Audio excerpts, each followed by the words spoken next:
Hola, ¿qué tal? Vamos a revisar ahora un par de ejemplos para trabajar con lo que es el descenso crioscópico. Para eso les voy a mostrar una diapo donde muestra el mismo diagrama de fases que estuvieron viendo en la teoría y que vimos para el caso del ascenso bulloscópico. Y acá vamos a hacer especial hincapié en esta parte que corresponde a la variación el cambio que sufre la curva de equilibrio líquido-sólido para el solvente puro respecto de la solución diluida del soluto no volátil. Lo que vemos es que hay un cambio, un desplazamiento, pero en este caso el desplazamiento hace que la temperatura de fusión para la solución sea más chica que la temperatura de fusión para el solvente puro. Por eso se dice o decimos que estamos hablando de un descenso crioscópico. La ecuación que vamos a usar para trabajar con este fenómeno es análoga a la que vimos para el ascenso bulloscópico.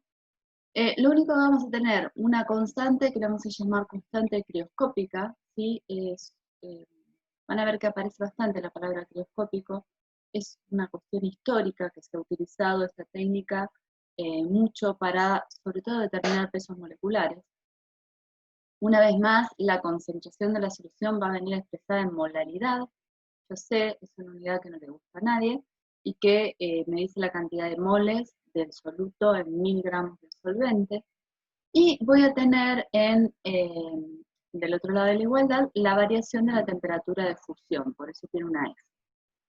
Hay una particularidad respecto a esta variación que ahora vamos a ver, porque fíjense ustedes que la molaridad es una unidad de concentración y por lo tanto siempre es positiva. Y las constantes crioscópicas también son siempre positivas. Entonces voy a tener que ver la manera de escribir esta variación para que sea positiva. Pero si yo pusiera la temperatura de fusión del solvente menos la temperatura de fusión de la solución, me encontraría con un problema, si pusiera la temperatura de la solución menos la temperatura de fusión del solvente, me encontraría con un problema en cuanto al signo que tiene esto, o sea que el signo del delta T tiene que ser sí o sí positivo. Y entonces, a la hora de escribir esa diferencia, tengo que acordarme que como es un descenso del punto de fusión, un descenso crioscópico, tengo que escribir primero la temperatura de fusión del solvente y después la temperatura de fusión de la solución. Vamos a ver un par de ejemplos. Este es el ejemplo 4, ¿sí? Siguiendo la numeración de los otros ejemplos que estuvimos trabajando.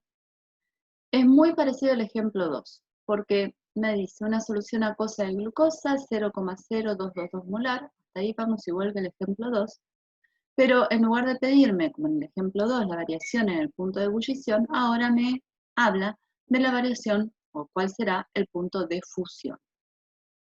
Una vez más, no me aclara la presión a la que estoy trabajando. Como no me la aclaro, puedo suponer que es una presión de una atmósfera y que por lo tanto los puntos de fusión con los que de los que estamos hablando son los puntos de fusión normales. Y el punto de fusión normal del agua lo conozco y es 0 grados centígrados. Y me da la constante crioscópica del agua, que es 1,86 grados sobre molaridad. Entonces vamos a hacer ese cálculo. Estamos. La variación en la temperatura de fusión va a ser igual a la constante crioscópica por M. La constante crioscópica del agua es un dato, es 1,86 grados por millón molaridad. Y la molaridad de esta solución es 0,0222 molar. Entonces tengo los dos valores para calcular la variación de la temperatura de fusión, pero lo que me pide es la temperatura de fusión de la solución, y entonces voy a tener que recordar cómo escribir la variación de la temperatura de fusión, que va a ser la temperatura de fusión del solvente puro, en este caso el agua, menos la temperatura de fusión de la solución. y eso va a ser igual a 1,86 grados sobre molal por 0,0222 molal, o sea que esta diferencia va a ser igual a 0,0413 grados centígrados. Y lo que tengo que recordar acá es que la temperatura de fusión del agua pura normal a una atmósfera es 0 grados centígrados. Entonces, podemos, a partir de fijar de acá, el valor que corresponde a la temperatura de fusión de esa solución es igual a menos 0,0413 grados centígrados. Y con eso ya contestamos el ejemplo que leímos. Bien, vamos a mirar otro ejemplo similar.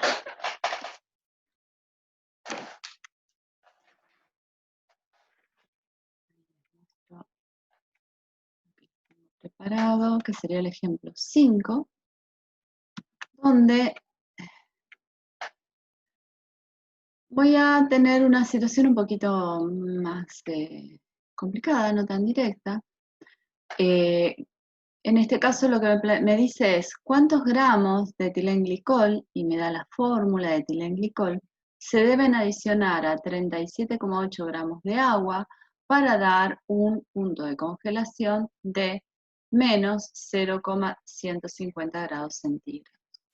Entonces, una vez más, en este caso vamos a contar con el valor de la constante crioscópica, que es conocida para el solvente agua. Vamos a saber el delta de temperatura, porque sabemos la temperatura de fusión de la solución y sabemos la del agua, podemos calcular el delta de temperatura. Y de la ecuación de crioscopía vamos a obtener la molalidad. Y después, a partir de la molalidad, sabiendo la cantidad de gramos de soluto y gramos de solvente, voy a poder calcular los gramos de soluto. Vamos a ver si nos sale. Entonces, sobre este ejercicio estamos...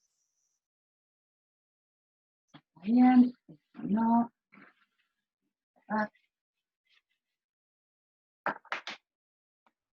Sabemos la temperatura de fusión de la solución, que dice que es, ¿dónde lo puse?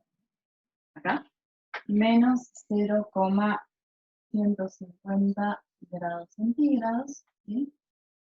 Y sabemos la temperatura de fusión del agua pura, del solvente puro, que es 0 grados centígrados. Entonces, este cociente, ¿sí?, va a ser 0 grados centígrados menos 0,150 grados centígrados, eso va a ser igual a 1,86 grados centígrados de molaridad por la concentración molal de la solución con la que estoy trabajando. Y entonces puedo calcular de acá la molaridad. Cuando hago esa cuenta me da que es 0,0806 molar. Una vez más, repaso la definición de molaridad de introducción a la química, que quiere decir los moles de soluto en 1000 gramos de solvente. O sea, esta concentración molar me está diciendo moles de soluto en 1000 gramos de solvente. ¿De acuerdo? Entonces, ¿cómo puedo yo usar eso para resolver mi problema? En el problema me piden saber la masa de soluto que voy a obtener. Y me dicen sí la cantidad de solvente que tengo. Entonces, con este número estoy relacionando la masa de solvente con los moles de soluto. Y después puedo, digamos, hacer la cuenta para pasar de moles a gramos con el peso molecular del soluto y obtener el resultado que me están pidiendo. Entonces, ¿cómo lo voy a hacer? Es decir, bueno, por la definición de molaridad, 1000 gramos de solvente, ¿sí?, contienen 0,0806 moles del soluto. ¿Sí? En el enunciado me dice que en este caso yo tengo 37,8 gramos de solvente y entonces puedo calcular la cantidad de moles de soluto que corresponden, que es 3,05 por 10 a la menos 3 moles de soluto. ¿Sí?